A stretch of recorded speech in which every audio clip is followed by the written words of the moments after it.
I am Mrs. Conian Talanya Magnaya, Gemetisa Jr., also named as Mrs. Talanya Magnaya, Quezon the First. Logic.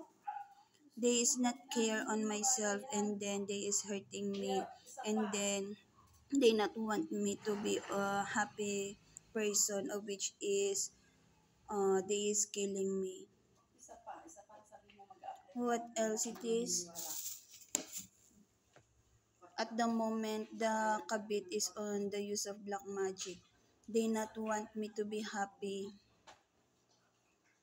And then they not want me to socialize to those person that is good person. And yet, they is killing me. They use black magic. They is putting illness on myself wherein they not care to myself.